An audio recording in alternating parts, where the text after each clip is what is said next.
Hi, I am Yartami. Coca-Cola is the world's largest beverage company, employing over 700,000 people globally. Every single day, consumers drink over 2 billion servings of its products. The brand is so powerful that it is recognized by 94% of the entire world's population. But the story of how this empire was built is not just a story of a refreshing drink. It is a story of addictive chemicals, secret government deals, and a marketing system that targets people from the cradle to the grave. To understand how they achieved a global monopoly, we have to look at the disturbing truth behind the sugar water.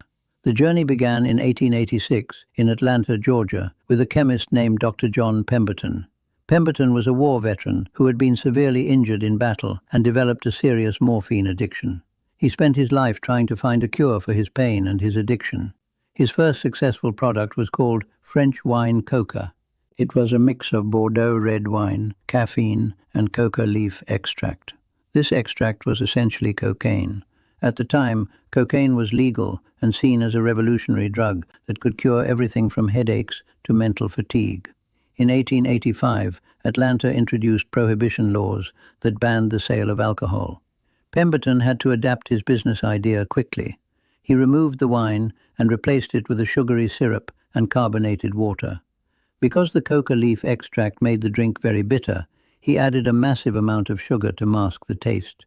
His accountant, Frank Robinson, came up with the name Coca-Cola because he liked the alliteration of the two main ingredients, the coca leaf and the cola nut. Robinson also created the famous script logo that the company still uses today. Pemberton marketed the drink as a brain tonic and a medicine that could cure morphine addiction. However, he was a dying man and never saw the success of his creation. On his deathbed in 1888, he sold the business for about $2,300 to an ambitious businessman named Asa Candler. There are disturbing reports that Candler may have forged signatures and later burned the company's early records to hide how he actually gained full control. By 1891, Candler was the sole owner of the Coca-Cola Company. Candler understood that the real money was not in medicine, but in mass marketing. He began plastering the Coca-Cola logo on everything, from barns and billboards to calendars and pocket mirrors. One of his most successful business moves was the free drink coupon. He would ask pharmacy owners for a list of their top customers and send them coupons for a free glass of Coke. Candler knew that if he could get people to try the drink just once, the addictive chemicals would make them customers for life. During the first year, Pemberton only sold about $50 worth of syrup. Under Candler's system, the business exploded. By the end of the 1890s, they were selling 250,000 gallons of syrup every year. But as the company grew, it faced its first major crisis. At the turn of the century, the public began to realize that cocaine was a dangerous and addictive drug. Racist allegations in newspapers even claimed that the cocaine in the drink was causing black men to become violent. To protect the brand's reputation, the company finally removed the active cocaine from its formula in 1903. They developed a secret process to use spent coca leaves so they could keep the coca name for legal trademark protection while removing the drug. The next step in their monopoly was the distribution system. In 1899, two lawyers named Joseph Whitehead and Benjamin Thomas visited Candler. They wanted the exclusive rights to bottle Coca-Cola. At the time, bottling was a messy and unreliable business, so Candler sold them the rights for just $1. He thought he was getting rid of a headache, but he was actually creating a national network of millionaires. The lawyers set up bottling plants across the country, buying the syrup directly from Candler. This allowed the company to expand rapidly without taking on the cost or risk of building factories themselves. However, the $1 contract was a massive legal mistake. Candler had signed a deal that gave the bottlers the right to buy syrup at a fixed price forever. He didn't consider that the cost of ingredients might go up. This led to decades of expensive lawsuits, as the company tried to buy back the rights they had sold away for almost nothing. Despite this, the bottling system allowed Coke to be sold everywhere. To stop imitators who were making copycat drinks, the company created the iconic contour glass bottle in 1915. It was designed to be recognized even if it was broken on the ground or felt in the dark. The real global expansion of Coca-Cola happened during World War II. When the war started, sugar was rationed for everyone, But Coca-Cola spent millions of dollars lobbying the government. They made the bold claim that Coca-Cola was an essential wartime product that was vital for soldier morale. The government agreed and gave them a special exemption from sugar rationing. The company's chairman promised that every man in uniform would get a bottle for 5 cents, no matter where they were in the world.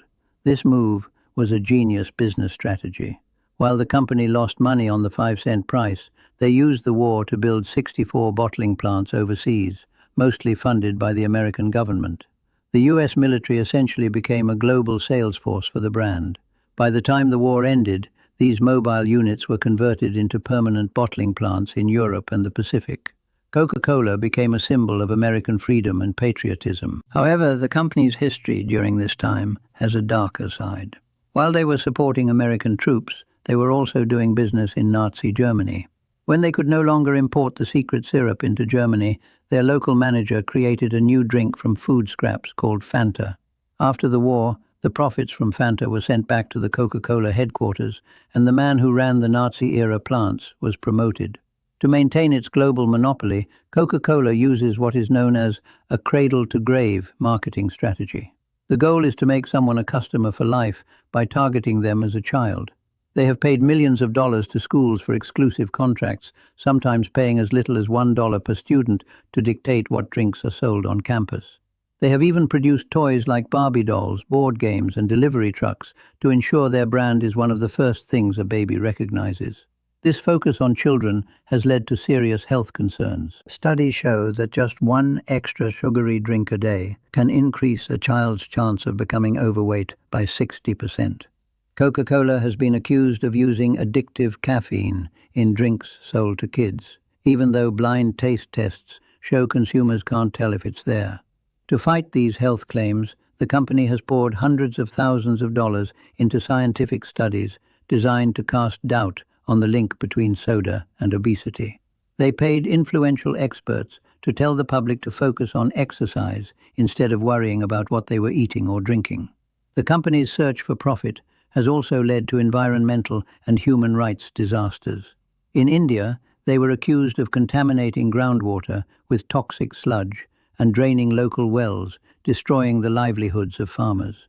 In Mexico, the company received favorable treatment when a former Coca-Cola executive became the country's president. During his term, the company was allowed to take vast amounts of water from indigenous lands, while the locals faced a water scarcity crisis.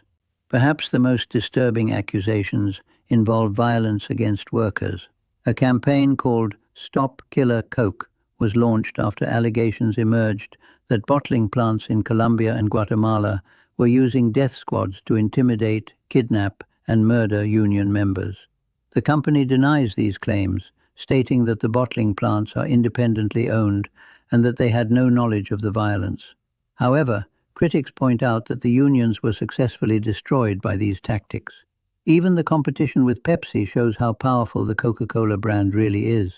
In the 1970s, the Pepsi challenge proved that people actually preferred the taste of Pepsi in blind tests.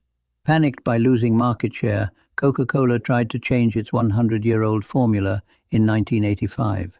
This was known as New Coke, and it was a massive disaster. The public felt betrayed, as if an old friend had been taken away. Thousands of angry phone calls and letters flooded the company. When the company finally brought back the original formula as Coca-Cola Classic, sales actually increased. Some people believe the whole disaster was a planned marketing stunt to remind the world how much they loved the original drink. Tests later showed that even though people liked the taste of New Coke better than the original, they still chose the original once the labels were back on. This proves that the success of Coca-Cola has almost nothing to do with the actual liquid in the bottle. It is about the image they have spent billions of dollars to create. They don't sell sugar water. They sell an idea of happiness, harmony, and happy memories. You don't build a global empire by just telling the truth. You build it by creating a system that makes your product part of a person's identity. Coca-Cola has survived 3 different centuries by being adaptable and ruthless. They have successfully associated themselves with everything from Santa Claus to global war efforts. Business is brutal, And Coca-Cola is one of the most successful examples of how far a company will go to stay at the top. In the end, the history of Coca-Cola is a reminder that the world's most recognized brand is built on more than just refreshing bubbles. It is built on a foundation of clever marketing, political lobbying, and a relentless drive for global control. Whether you see them as an old friend or a disturbing monopoly, their influence on the world is undeniable. The system they created ensures that wherever you are on the planet, you are never more than a few steps away from a cold bottle of Coke. That is the real secret behind the world's most successful sugar water.